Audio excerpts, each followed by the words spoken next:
คือตอนนี้กำลังจากที่น้องบอยเศร้าเจ็บท้องก็ลุกขึ้นมาเฮ็ดนานพักเนาะพี่น้องเนาะทางลุงกับมายืนเบิ่งน้องเคยให้กำลังใจน้องเคยดีขนาดเนาะโอ้เถอะเบิ่งน้องเคยโอ้เบิ่งน้องเคยก่อนแล้วว่ะน้องเคยสิดุอยู่บ่แล้วว่ะนี่แหละทางน้องบอยเพิ่นก็กินใจคักแน่นะบ่บัดสิเมื่อบ่คือบ่เมื่อ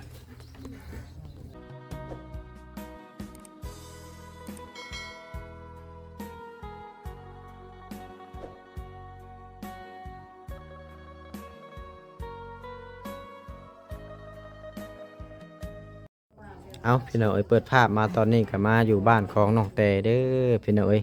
ก็ยินดีต้อนรับเข้าสู่ช่อง YouTube บ่าวแอนชาแนลอีกแล้วเนาะก็คือตอนนี้กำลังจากที่น้องบอยเศร้าเจ็บท้องก็ลุกขึ้นมาเฮ็ดนานพักเนาะพี่น้องเนาะทางลุงกับมายืนเบิ่งน้องเคยให้กำลังใจน้องเคยดีขนาดเนาะโอ้เถอะเจ็บมาก่อนอยู่บ่เบิ่งน้องเคยโอ้เบิ่งน้องเคยก่อนแล้วว่ะน้องเคยสิดุอยู่บ่แล้วว่ะ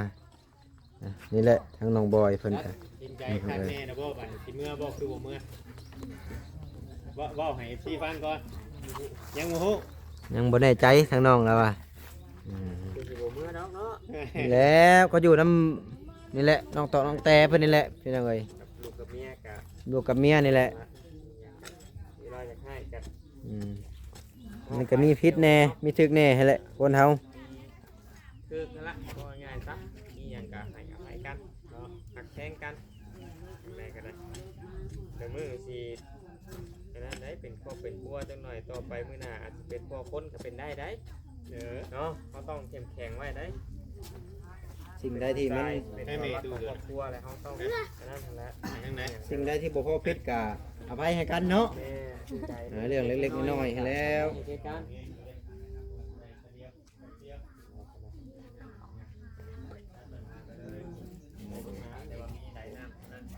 นานยังเลยพัก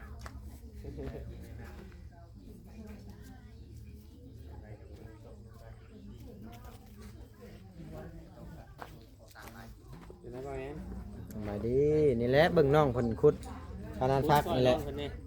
เดี๋ยวก่อนเจ้าหน่อยจะขุดช่อยให้น้องเพิ่นออกกำลังกายก่อนได้ออกกำลังกายก่อนอันเด้น้องเพิ่นก็เบิ่งมุมนี่หรองามเลยพี่น้องบ้านจ้ะเบิ่งจังได๋กันครับเนาะชื่อชาติเจ้าของแล้วแต่คืนใดเป็นคืนใดแม่นบ่ได้คุณออกแบบงามเลยนะเป็นชักเลยเนาะผู้ใหญ่เพิ่นก็ถือว่าเป็นนายเป็นผู้เนาะบ่มาดูคนออกแบบก่อเดียวลูกทั้งเรจูรี่ดูแลทางนายที่เดียวเนาะนี่นะโอ้งามเป็นตามตรงเนาะ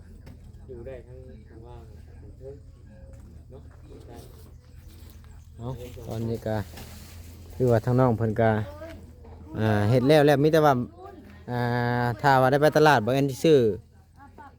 นายพักมาให้ทางน้องเพิ่นนั่นแหละพอเงินผู้รักผู้ใหญ่ก็ยังเหลืออยู่นะบ่แม่นแต่ว่ามันเหลือบ่หลายนะที่แรกๆน่ะก็เหลือเท่าใดเหลือเท่าใดเมื่อวานนี่ยังเหลือ500,000นะแต่มื้อเช้านี่ก็จกผู้แคนเพิ่นอีกนะก็บ่ฮู้ว่ายังเหลือเท่าใดตอนนี้แล้วก็สิซื้อนายพักมาให้น้องเพิ่นอีกนะเอาไว้ให้น้องเพิ่นพอได้ให้น้องเพิ่นหมักหวานนั่นแหละพอได้ปลูกพอได้พังหมักถอกหมักทั่วเด้อมันคือเฮ็ดเป็นคุมไปแถวนะเรื่องหมักทั่วนี่เอาเป็นว่าหลังจากที่มีหัวก่อนจักป่องนี่เพราะว่ามันบ่มีหัวนี่นะอันนี้ก็บ่ฮู้ว่าจังสิได้ปลูกหรือบ่นะเพราะยันงัวมากินเบิดก่อนพองัวมันย่างไอ้นะมันมีขี้งัวตามนี่นะกลางคืนเนาะกลางคืนแม่นและยามเขานอนโอ้ตอนเว้นเนี่ยมาโอยก็เพิ่นเก็บสาดไปส่งเจ้าของเพิ่นพี่น้องเอ้ยนี่แหละมาเบิ่งน้องสาวทางเราก็ได้นั่นเด้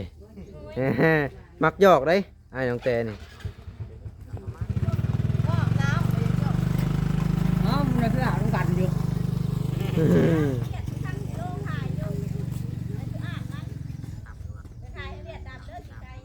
โลเท่าไหร่ดัง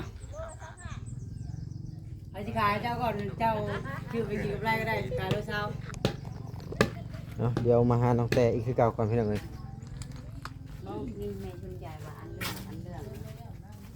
ต้นเหตุว่าที่แรกมันเป็นจังได๋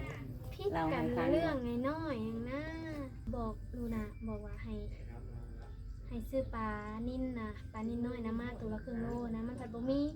อยู่เพื่อนยาท้องนั่นแหละเอาก็เอาอยู่นั้นอีกอย่างก็เอาอยู่นั้นก็บ่มีเลยบ่ได้เอามาบัดนี้มีตัวใหญ่เด้ ก็เลยนึกว่าบวกกับแบบนั้นนี่สองมากมันมีความเข้าใจกันบัดนี้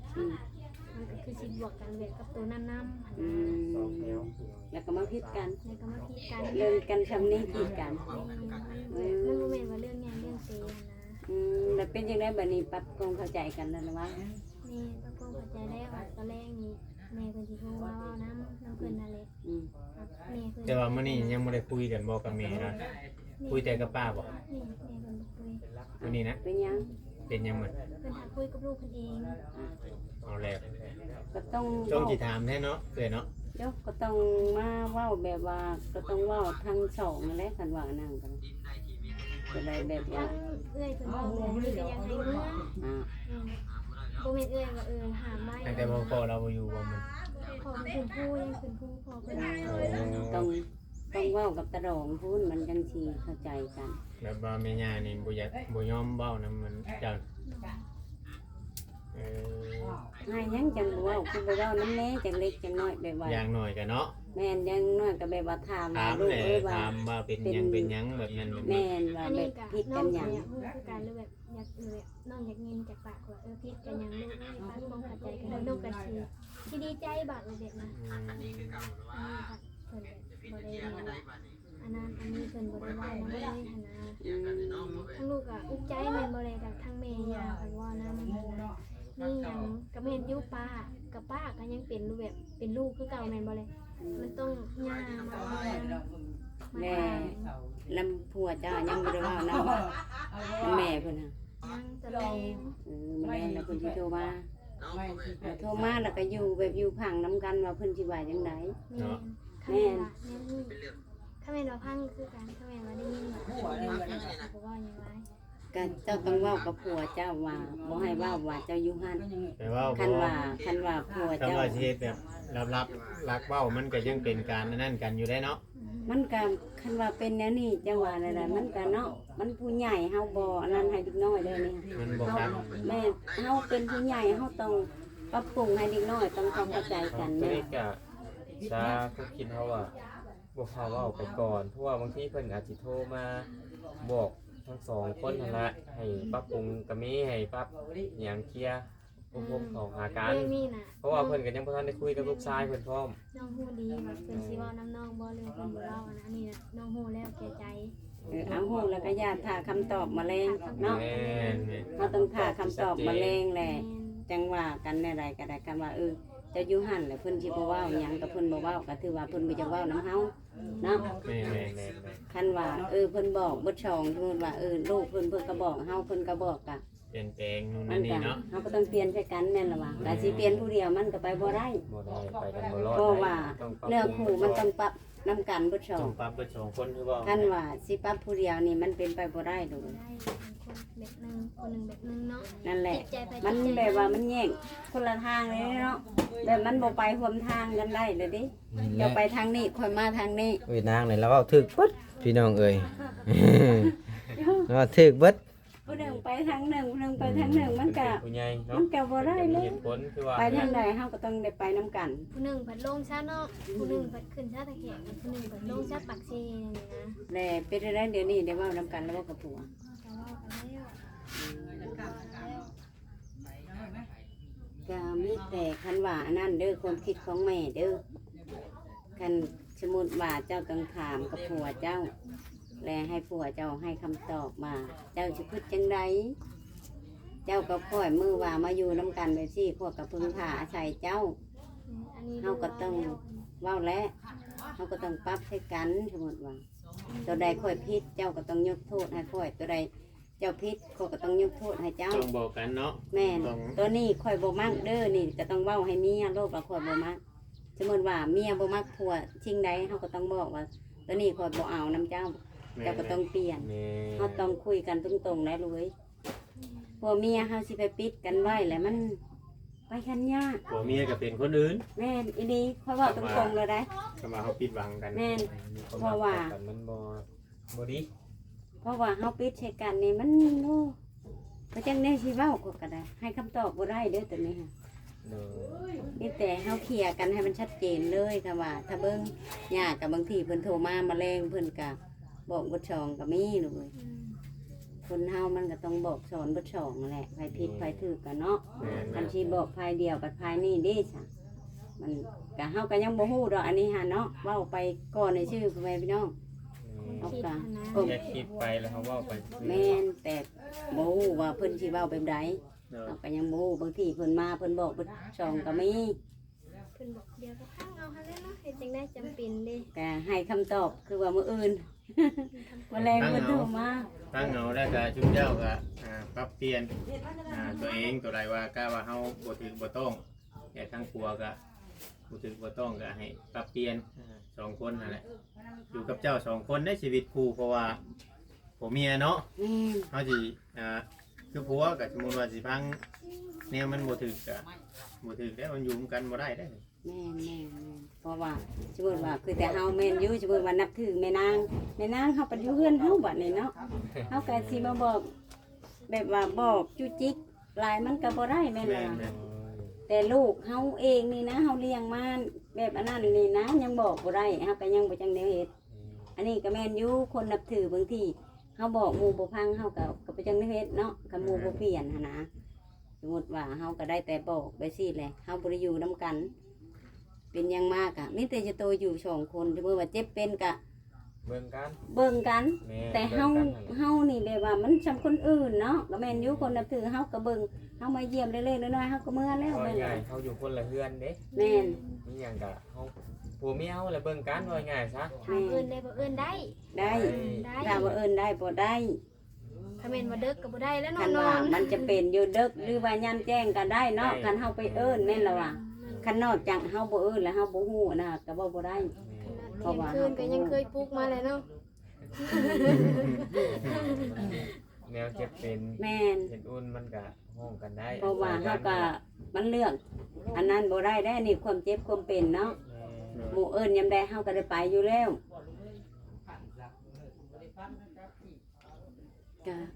ก็อยากได้ชื่อว่าแล้วลูกแม่ก็พอได้แต่บอกนี่แหละเพราะว่าผู้นี้ก็แฮงบ่จักซ้ำนี่ฮะก็บ่ฮู้นี่เด้นี่ เจ้ามาฮู้ข่าวบ่ บ่ได้ฮู้หยัง ได้ นะ บ่ ฮะ บ่ได้เบิ่ ยังบ่ได้เบิ่งหยัง เออ ยังบ่ได้เบิ่งหยังนะ อืม นี่แต่เช้าเมื่อยแล้วเบิ่งมาบอกลูกว่าแม่ไปผูกแขนให้น้องกระแตกันเด้อว่ะ อืม ยังบ่ได้ผูกแขนให้ลูกว่า แบ เพิ่ บ น นี้ สอน มา ไว้ เพิ่น สิ เพิ่นสอนให้ฟังบ่ มาบัดมาสอนให้พังว่ะมีเรื่องสิบอกเอ้าบอกหยังอีกแล้วว่ะเรื่องเก่าๆแล้วว่าอยู่จะเก่าจังใหม่ว่าอยากพังก็เลยให้เพิ่นเว้าให้พังว่ะ อืม ได้สาเฮากันเลย เจ้าไปอันซอยเวียกอยู่ไสเจ้าน่ะ ไปอยู่นครพนม โอ้ ถือว่า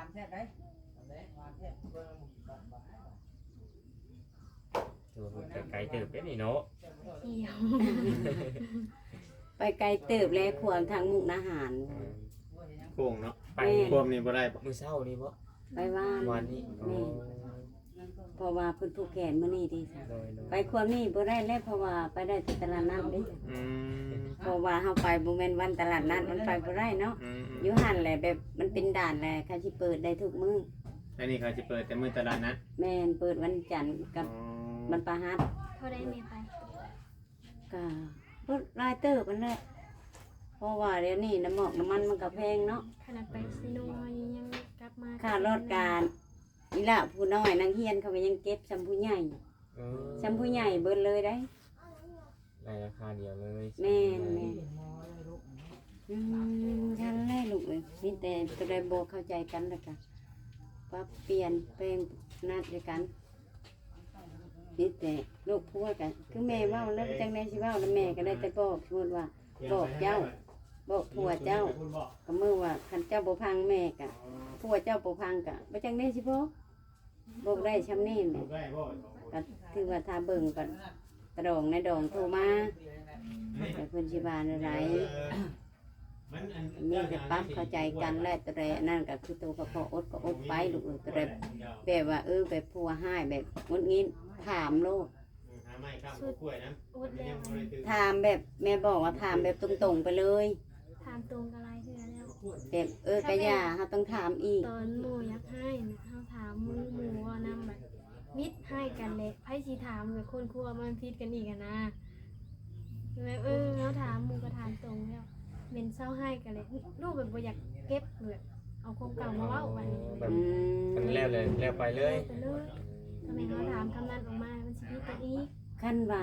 สิถามผมให้มันก็บ่ได้เนาะ จะว่าบอก คำนั้นแบบไปถามมาอีกก็สิผิดกัน เฮา อีก ก็ต้องแบบว่าสมมุติว่าแบบใจเย็นๆแบบอย่าให้แต่จังถามลูก ถามบ่ได้อีกอันนั้นก็ผิดอีก ถามเป็นยามใดสอง มัน ตัว ก็ ใดข้อใดที่เฮาบ่ดีเฮาก็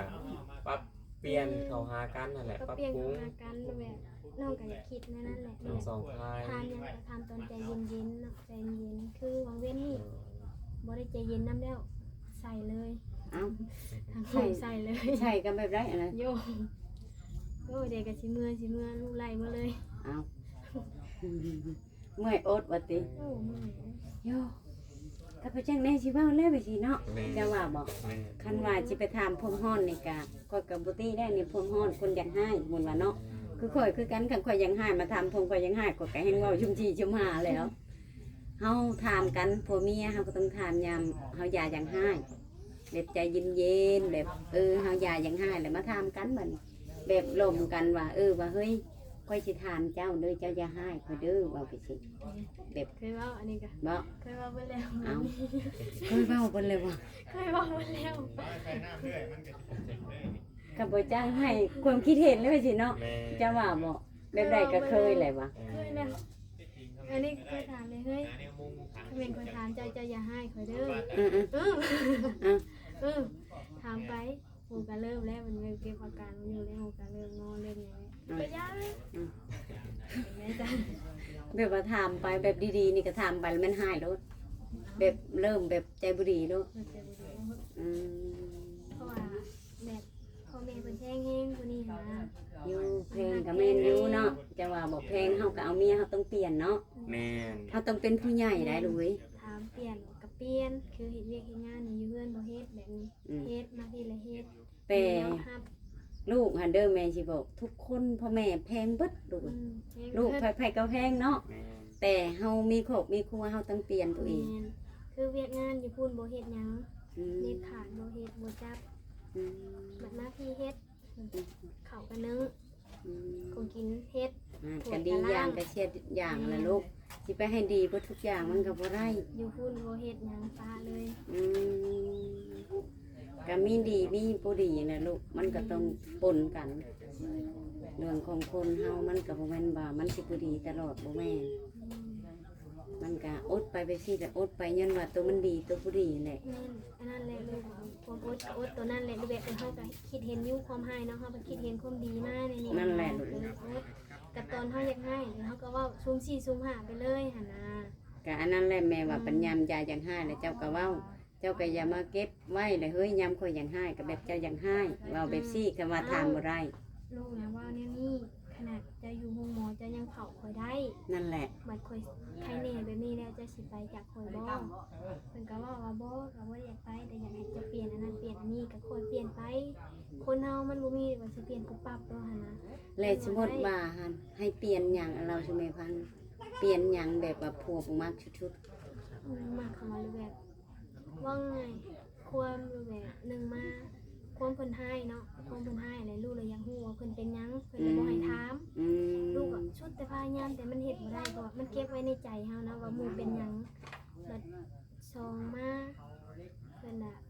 ให้ปุ๊บปรุงตัวเอง อืม ให้เฮ็ดนั่นเฮ็ดนี้ อืม สักเครื่องสักเครื่องอันนี้ก็ลูกซัก อืม ไว้นี่ไปแล้วลูกขอเพิ่นอันนี้ลูกขอว่าหนึ่งมาเจ้าให้เจ้าอย่านอนโคตรเจ็บกระเพาะ อืม มันเป็นตัวของตัวเองเราก็ต้องเบิ่งตัวเองเมื่อนี้บ่แม่นว่าเม่นสาวไล่บ่มานะบ่ได้เว้านำกัน อืม สิได้พิดกันสิได้ป้ากันอีนี้มัน เอา ย้อนเขาเอ้ยไล่ได้เอ้ยไล่ก็เอ้ยมุกสามม้วนมาเพิ่นจะเว่าน้ำสาวไล่ได้เว่าเรื่อยๆเป็นคุณ คือว่าได้ข้าวสามุกสาไหลมาเนาะ แม่นสาวไล่ถามกินบ่ยาน้องกิน สาวไล่เว้านำแม่เว้า อืม เพราะว่าเรื่องให้โทษกับเพิ่นว่าลูกน่ะลืมไปแล้วว่าสิบอกไผเพิ่นน่ะบอกว่าอย่าลืมเอื้อยเฮาเด้อ อืม แต่เก่าเพิ่นบ่เคยบอกแบบนี้ อืม กำนึงมาเนาะความลูกคิดน่ะย่านฮีดย่านคลองทางนั้นแน่มาชูน นั่นแหละ เพราะว่ามือมาน่ะลูกพันแล้วว่าตีกับย่า อืม ว่าให้กันกับย่าแต่ลูกน่ะแพ้ว่ะ อืม เพราะว่าเพิ่นน่ะโยมว่ะ อืม ว่าสิมานำเอาลูกชายคืน อืม ลูกน่ะสู้เอาว่ะหักได้เพิ่นน่ะยอมเลยเพิ่นละเมื่อว่ะ อืม ก็ถามเพิ่นว่าแม่เจ้าพ่ออยู่บ่ฮีดคองก็บ่ฮู้เวลานี้ อืม ก็เลยบอกเพิ่นว่ามื้อสิขึ้นเทือนนี่ก็บอกเพิ่นว่าให้แม่จะมาขอฮีดขอคองอยู่คุณเด้อ อืม ก็บ่ได้ผิดกันหยังได้แม่เอ้ยว่าไงก็มันมีแนวมานี่แหละ อืม ก็ตอนหัวค่ำก็เว้ากันดีๆอยู่ อืม ตอนสิไปนะ อืม ก็เว้ากันดี อืม ๆพี่แบบมาพี่บัดนี้ลูกมาบัดนี้เพิ่นแบบบ่ปากบ่เว้าเลยนะเว้าแต่เก่าแม่นบ่มีแบบนี้ต้องเว้านำอยากให้ใจกับพื้นเว้านำเมีย อืม มื้อคืนนี่บ่เว้าหยังเลย อืม เงียบคิดว่าคันแม่นทางอีเมลบ่มาต่อมาชูนก็ครอบแล้ว อืม เนาะทางเอ้ยนางก็สอนลูกดีแล้วบัดนี้เออเห็นแล้วบ่ทางแม่เพิ่นบอกสอนน้องแต่อ่า เดี๋ยวก็จักสิว่าอะไรแล้วว่าจะบอกให้ชุดๆนี่แหละแล้วก็ที่ไปถามเบิ่งทางลูกอีกทางคุณอีกแล้วยังสิมัดแขนให้เพิ่น อืม ว่าเป็นอะไร บ่ แล้วให้ปรับ มาที่เอ้ย ช่วยกัน คันว่าเจ้าจะถามมันมีแต่เอาเพิ่นมานั่งถามต่อหน้ากันโลด อันนั้นแหละ อืม ที่อยากให้เพิ่นนั้นปรับปรุงช่วยกันแหละบ่ค่อยสิเอาไปเว้าก่อนว่าเพิ่นสิมาบ่ อืมเพื่อมันจังเข้าใจกัน นั่นแหละ คนทางเจ้าก็ฮ้อนทางคอยก็ฮ้อนมันคุยกันบ่ลงโตเด้ นี่แหละยัง คือมื้อเช้านี่แหละทางอ้ายก็พยายามห้ามแล้วก็ยังอัน ค่อย อันนั้นอันนี้ ค่อยบ่รู้ฮู้ยังบ่ได้เบิ่งคลิปเจ้าซับ อื ว่า ม ว่าสิเบิ่งอยู่ให้ยังบ่ทันได้เบิ่งของแนวเนาะของเฮาขี่รถเฮาเมื่อยเฮาอันนั้นนี่ซะ แม่ หรือว่า แม่ เบิดคืนบ่ได้นอนเชียงตู้ฮะปัดข้าวก็ไปย่างแล้วบัดนี้เฮ็ดเวียก แม่และห้ามน้องนุ่งกับน้องนุ่งก็เอ้าว่ะว่าซั่นก็ระบายอารมณ์ใส่กันเลยซะว่า มันยากเนาะ มันยากซาอะไรกันมันหลังจากที่ระบายออกไปก็คือว่าต่างคนต่างสบายใจใส่กันก็ดีใจนำหั่นนะ แบบเอาระเบิดให้แบบชุดๆเลยเนาะ แม่นแม่นมัน กันสิห้ามประเทศขึ้น ให้ขึ้นใส่กัน นั่นแหละ อืม เดี๋ยวปล่อยให้จะพื้นระเบิดเฉพาะ อืมคือว่าถือกันบัดนี่ อืม นี่แหละ มากอยากระเบิดไปสิบ่อยากจ้ะ จักดีบ่เห็นฮู้จักนี่ให้ระเบิดแต่ที่แรกพุ่นเด้ อื ที่ว่าม จัก บ่อยากให้ผิดเที่ยงกันคนเฮาอยู่นํกัน มาพึ่งพาอาศัยกันเนาะ แม่นคนทุกคนมันมีอยู่แล้วปากเที่ยงใส่กัน แต่ว่ามันก็สิ่งใดที่เฮาสมควรเล่าบ่สิ่งใดที่สมควรบ่สมควรเฮาก็ฮู้จักแหละเด้ แม่นแบบว่า อันถ้วยกับบวงมันต้องพัดกันอยู่แล้ว อืม ก็ต้องเข้าใจเพื่อเขายังเว้าอยู่เป็นผัวเมียหันปากมานี่เอามืออื่นได้ แม่น คันที่เฮาอยากเป็นเฮือนเป็นชาตินี่สร้างเป็นเฮือนนี่มันยากใส่เวลาเพื่อมันสิมาตั้งเป็นเฮือนแบบสิจักมือจักเดือนเจ้าว่า คือบ่สิแล้วนี่เนาะ ฮะ อืม เพื่อสิแล้วนี่อ่ะหึงปานใดแล้วจะว่าเฮือนจำนี้กันนะ แม่นแม่ กัน น เฮือนใหญ่กว่านี้แห้งหึงกว่านี้อีก แม่นเอ้ยแม่น แบบสิแหละลูกเขาเปรียบเทียบฮะเปรียบเทียบแบบเฮ็ดเฮือนผัวเมียหั่น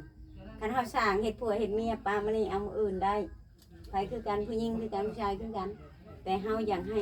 อยู่นํกันไปตลอดน่ะแล้วมันบ่ได้มันยากคันเฮาบ่ปรับหากัน ทางที่ดีก็คือเว้ากันคุยกันเนาะ แม่นมี ปรับ แต่ ความเข้าใจกัน ปรับใช้กันแล้วก็จูนเข้ากัน อืม สิ่งที่มันอันนั้นค่ะสิ่งที่มันบ่ดีแล้วปล่อยวางเบิดมีแต่เฮาคิดนํกันว่าอ้าวตัวใดเฮาสิสร้างสิสาสิพอได้อยู่บ่ได้กินเนาะ แม่น เฮา แม่น ต้องหาเฮาต้องดิ้นรนหาเอาตัวนี้เฮ้ยเอาพากันปลูกผักบ่ก็ปลูกเอา แล้วก็เห็นหยังก็เฮ็ดเลยเนาะ นั่นแหละเฮาต้องบอกเพราะว่าลูกเต้าเฮาก็บ่ได้มีเด้ แม่นแม่น เอาถ่ายต่อเลยเด้อ โอ้ย จ้ะเด้อ โดยอยู่ดี